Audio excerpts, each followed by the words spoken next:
দর্শক স্বাগত জানাচ্ছি যমুনা টেলিভিশনের নিয়মিত আয়োজন প্রবাসী বাংলাদেশে। বিশ্বের বিভিন্ন প্রান্তে থাকা প্রবাসীদের খবরাখবর নিয়ে আপনাদের সাথে আছি রিশান মাহমুদ। মিয়ানমারের নির্যাতিত লাখ লাখ রোহিঙ্গাকে আশ্রয় দেওয়ায় প্রধানমন্ত্রী শেখ হাসিনার ভূয়সী প্রশংসা করেছেন যুক্তরাজ্য পার্লামেন্টের পররাষ্ট্র বিষয়ক কমিটির প্রথম নারী সভাপতি এলিসিয়া কিয়ার্নস এমপি। একই সাথে রোহিঙ্গাদের মিয়ানমারে প্রত্যাবাসনে আন্তর্জাতিক চাপ বৃদ্ধির ওপর গুরুত্ব দিয়েছেন তিনি। স্থানীয় সময় বৃহস্পতিবার দুপুরে লন্ডনের সেন্ট্রাল হল ওয়েস্টমিনিস্টারে বাংলাদেশের তথ্য ও সম্প্রচার মন্ত্রী ডক্টর হাসান মাহমুদের সাথে বৈঠকে তিনি এসব কথা বলেন। যুক্তরাজ্যে নিযুক্ত বাংলাদেশের হাইকমিশনার সায়েদা মুনা তাসনিম এবং প্রেস মিনিস্টার আশিকুন নবী চৌধুরী বৈঠকে উপস্থিত ছিলেন। তথ্যমন্ত্রী হাসান মাহমুদ লন্ডনের parliamentary security intelligence forum PSIF সম্মেলনে বাংলাদেশের প্রতিনিধিত্ব করছেন।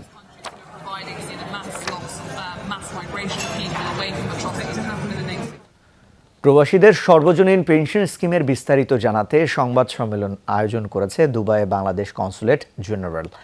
শুক্রবার কনসুলেটের সম্মেলনের কক্ষে আয়োজিত সম্মেলনে consul general BM Jamal Hossain ছাড়া উপস্থিত ছিলেন কনসুলেটের অন্যান্য কর্মকর্তারাও।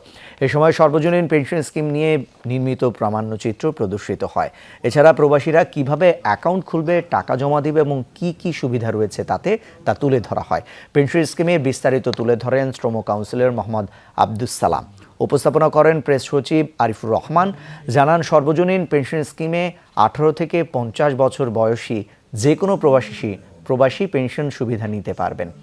মাসিক চাঁদা দিতে না পারলে কেউ তার টাকা তুলে নিতে পারবে না বলেও জানানো হয়। এছাড়া কোনো প্রবাসী দেশে ফিরে গেলে সে তার স্কিম পরিবর্তন করতে পারবে বলেও জানান কনসুলেট কর্মকর্তারা।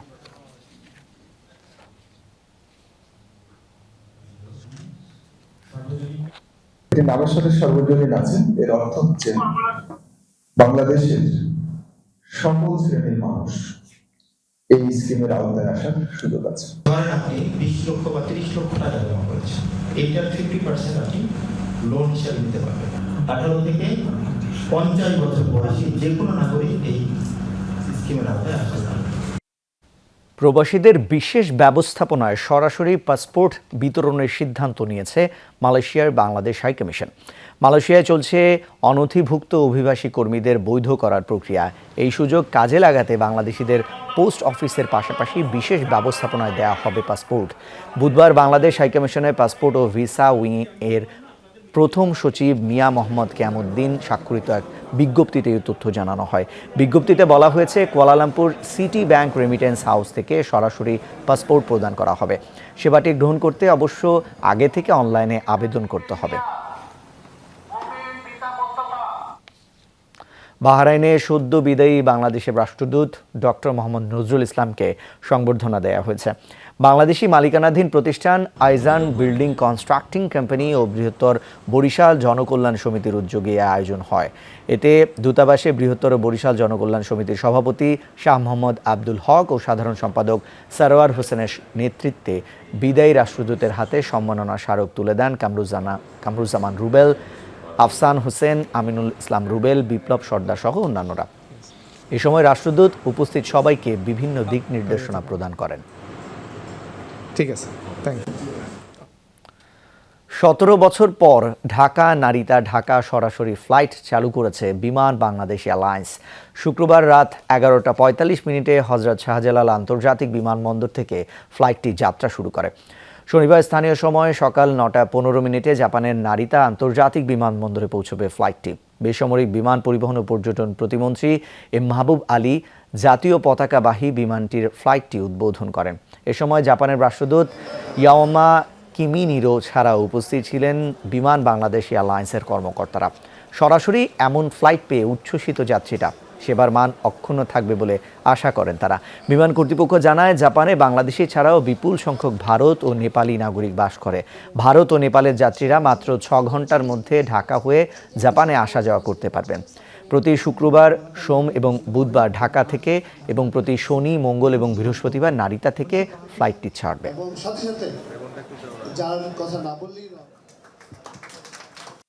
আমরা আশা করি বিমান বাংলাদেশ এয়ারলাইন্স জাতীয় পতাকাকে বুকে ধারণ করে তার ডানা মেলবে দিগন্ত থেকে দিগন্তে। আমি ঢাকা নারিতা রুটে বিমানের ফ্লাইট পরিচালনার শুভ উদ্বোধন ঘোষণা করছি। আগে তো অনেক কষ্ট হতো, আসার সময় অনেকক্ষণ ট্রানজিট থাকতো, বাচ্চা কাচ্চা নিয়ে অনেক কষ্ট হয়ে যেত। এখন আল্লাহর রহমতে আশা করি কোনো সমস্যা হবে না, ডাইরেক্ট চলে যাওয়া যাবে। আরও 2 মাস আগে যাওয়ার কথা, যখনই শুনছি 1 সেপ্টেম্বর বাংলাদেশ থেকে বিমান ফ্লাইট চালু হবে, তখন আমি ওখান থেকে এসে বাংলাদেশ থেকে বিমান টিকিট কনফার্ম করেছি যে দেশের বিমান প্রথম ফ্লাইট, হ্যাঁ, এক্সপিরিয়েন্স কেমন হবে, প্রথম এক্সপিরিয়েন্সটা নেওয়ার জন্য। নতুন টার্মিনাল হচ্ছে, সেখানে সবার এক্সপেকটেশন থাকবে, ভালো সার্ভিস পাবে। মন খারাপের সকাল নিয়েই ক্যান্ডি টিম হোটেল ছেড়েছে বাংলাদেশ ক্রিকেট দল। এরপর শুক্রবার রাত 8:30টায় পাকিস্তানে পৌঁছেছে লাল সবুজের দল, যেখানে গ্রুপ পর্বের দ্বিতীয় এবং শেষ ম্যাচে জয়ের বিকল্প নেই টাইগারদের সামনে। 3 সেপ্টেম্বর বাংলাদেশ সময় বিকেল 3:30টায় লাহোরে আফগানিস্তানের মুখোমুখি হবে বাংলাদেশ।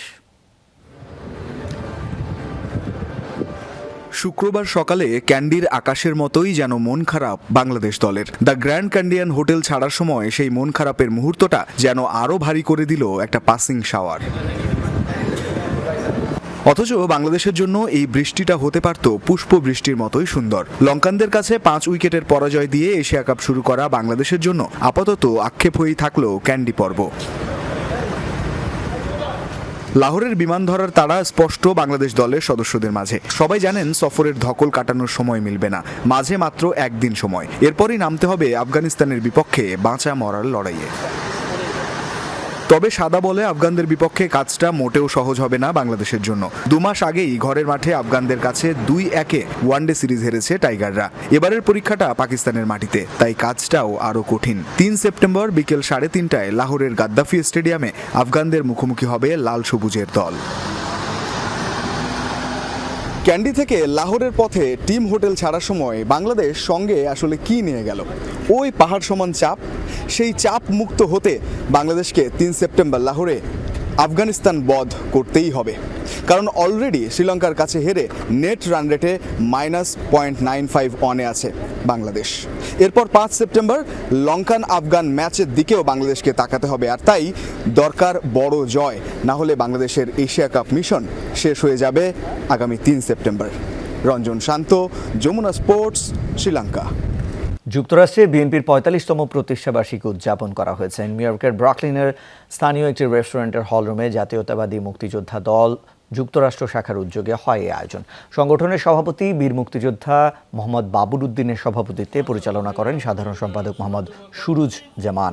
প্রধান অতিথি ছিলেন বিএনপির কেন্দ্রীয় কমিটির সহ আন্তর্জাতিক বিষয়ক সম্পাদক Baby Nazneen. Guest of honour ছিলেন বিএনপির কেন্দ্রীয় নির্বাহী কমিটির সদস্য গিয়াস আহমেদ। প্রধান বক্তা ছিলেন যুক্তরাষ্ট্র বিএনপির সাবেক সাধারণ সম্পাদক মোস্তফা কামাল পাশা, সাবেক কোষাধ্যক্ষ জসিমউদ্দিন ভূঁইয়া, গোলাম মাহমুদ, নুসরাত আহমেদ নিপা সহ অনেকে। এ সময় বক্তারা নিরপেক্ষ সরকারের অধীনে নির্বাচনের দাবি জানান। পরে প্রতিষ্ঠাবার্ষিকী উপলক্ষে কেক কাটা হয়। বাংলাদেশ সোশ্যাল ক্লাব ওমান এর উদ্যোগে আগামী 16 সেপ্টেম্বর অনুষ্ঠিত হতে যাচ্ছে স্বেচ্ছায় রক্তদান কর্মসূচি। এই আয়োজন সফল করতে সকলের সহযোগিতা চেয়েছে সংগঠনটি।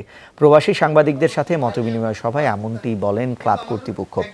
একের রক্ত অন্যের জীবন বাঁচায়, এই প্রতিপাদ্যকে সামনে রেখে বাংলাদেশ সোশ্যাল ক্লাব এর হলরুমে হয় এই সভা।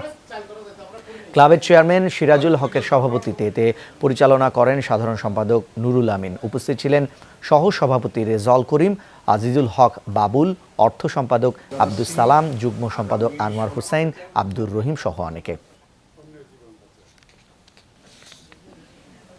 সবাইকে সহযোগিতা করার জন্য আমাদের আলকুয়ার জাকির মলে আসার জন্য বিনীতভাবে অনুরোধ জানাচ্ছি। আপনারা সবাই আসবেন, মানবতার সেবায় কাজ করবেন এবং রক্তদান কর্মসূচিতে উপস্থিত থাকবেন। ওমান বাংলাদেশ সোশ্যাল ক্লাবের পক্ষ থেকে 16 সেপ্টেম্বর শনিবার রক্তদানের কর্মসূচির ঘোষণা করা হয়েছে।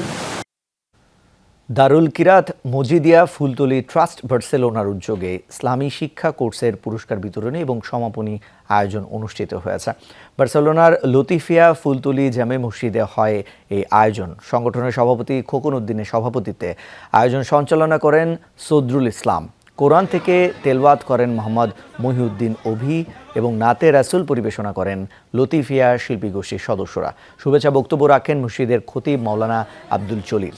উপস্থিত ছিলেন শিপলু আহমদ নিয়াজি, নজরুল ইসলাম আবির, সাব্বির আহমদ দুলাল, হারুনুর রশিদ, আবুল কালাম আজাদ সহ অনেকে। এ সময় মেধাবীদের পাশাপাশি সকল ছাত্রছাত্রীদের ইসলামী শিক্ষায় উৎসাহিত করতে পুরস্কার বিতরণ করা হয়। দেশের ডলার সংকটের জন্য কেবল রাশিয়া ইউক্রেন যুদ্ধ নয়, বরং অবৈধ পথে উপার্জিত বিপুল পরিমাণ অর্থ বিদেশে পাচারই দায়ী। রাজধানীতে এক অনুষ্ঠানে কথা বলেছেন কৃষিমন্ত্রী ডক্টর আব্দুর রাজ্জাক। মন্ত্রী অভিযোগ করেন, অভ্যন্তরীণ এবং বিদেশে ফুলের বিশাল বাজার থাকলেও কৃষি গবেষণা কাউন্সিল এবং হর্টিকালচার বিভাগ ফুলের গবেষণায় কোনো অবদান রাখেনি। ঢাকায় প্রথম আধুনিক প্রযুক্তি সুবিধা সম্বলিত পাইকারি ফুলের বাজার ও প্রসেসিং সেন্টার উদ্বোধন করেন কৃষিমন্ত্রী ডক্টর আব্দুর রাজ্জাক। মন্ত্রী জানান, এলসি জটিলতার কারণে ফুলের বীজ আমদানি করা যাচ্ছে না, এজন্য ডলারের ঘাটতিকে দায়ী করেন তিনি। তবে ডলার সংকটের জন্য কেবলমাত্র রাশিয়া ইউক্রেন যুদ্ধ একমাত্র কারণ নয় উল্লেখ করে মন্ত্রী বলেন, ভূমিদস্যু ও কালো টাকার মালিকরা বিদেশে বিপুল পরিমাণ অর্থ পাচার করায় দেশ এই সংকটে পড়েছে। রাশিয়া ইউক্রেন যুদ্ধের জন্য বিরাট ঘাটতি রয়েছে বাংলাদেশে এই মুহূর্তে ডলারে, সেটাও একটা কারণ যুদ্ধ। আর কিছু আমাদের আছে দেশের ভূমিদস্যু, অর্থ পাচারকারী, বৈদেশিক মুদ্রা পাচারকারী নিয়ে তারা কানাডা, দুবাই, মালয়েশিয়া ঘরবাড়ি করে সম্পদের মালিক হয়, সে কারণেও কিছুটা হয়েছে। বিশ্বে 36 বিলিয়ন ডলারের ফুলের বাজার আছে, এর মধ্যে 500 মিলিয়ন ডলারের বাজার ধরতে চায় বাংলাদেশ।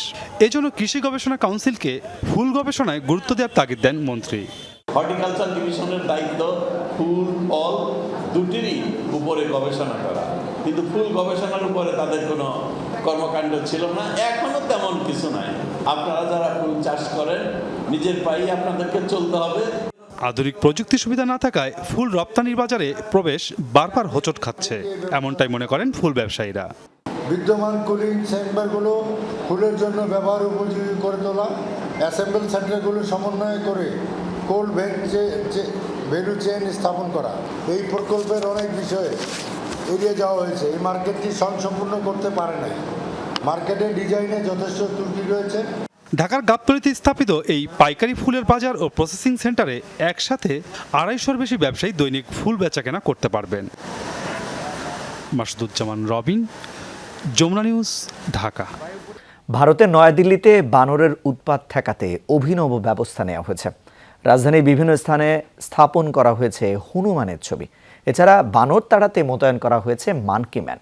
আসন্ন G20 সম্মেলনকে সামনে রেখে নেওয়া হয়েছে সব উদ্যোগ।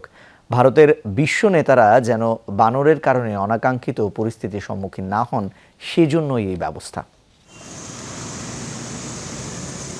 ভারতের নয়াদিল্লি জুড়ে এখন চোখে পড়ে এমন বিশাল আকৃতির হনুমান জাতীয় প্রাণীর কাটআউট। বানরের উৎপাত ঠেকাতে এই অভিনব ব্যবস্থা নিয়েছে পৌর কর্তৃপক্ষ। আগামী 9 ও 10 সেপ্টেম্বর নয়াদিল্লিতে বসতে যাচ্ছে বিশ্ব নেতাদের মিলন মেলা। G20 সম্মেলনে যোগ দিতে দেশটিতে আসছেন মার্কিন প্রেসিডেন্ট জো বাইডেন, ফ্রান্সের প্রেসিডেন্ট এমানুয়েল ম্যাক্রন সহ আরও অনেকে। আয়োজন সফল করতে অন্যান্য প্রস্তুতির পাশাপাশি বানরের উপদ্রব ঠেকাতেও নেওয়া হয়েছে বিভিন্ন ব্যবস্থা। ভারতের রাজধানী নয়াদিল্লির বেশ কয়েকটি এলাকায় বানরের উৎপাতে অতিষ্ঠ মানুষ। যখন তখন লোকালয় ব্যস্ত সড়কে উপস্থিত হয়ে অঘটন ঘটায় এই প্রাণীটি।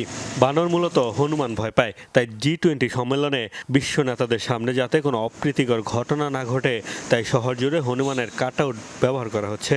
শহর কর্তৃপক্ষের দাবি, এমন উদ্যোগে মিলছে সাফল্য। নিশ্চয়ই দেখেছেন, বিভিন্ন জায়গায় বিশাল আকৃতির হনুমানের কাটআউট স্থাপন করা হয়েছে। আশা করছি এই কাটআউটগুলো দেখলে বানর সর্দার প্যাটেল মার্গ, শাস্ত্রী ভবন সহ অন্যান্য গুরুত্বপূর্ণ স্থানগুলোর কাছাকাছি আসবে না। এছাড়াও বানর তাড়াতে দিল্লিতে মোতায়েন করা হয়েছে অন্তত 40 জন মানকি ম্যান, যারা বানরের ডাক নকল করতে পারে। আশপাশের জঙ্গলগুলোতে এই প্রাণীর জন্য পর্যাপ্ত খাবারের ব্যবস্থাও করা হয়েছে। মোস্তফা মাহমুদ, যমুনা নিউজ। দর্শক, এই ছিল প্রবাসী বাংলাদেশে। এতক্ষণ সাথে থাকার জন্য সবাইকে ধন্যবাদ।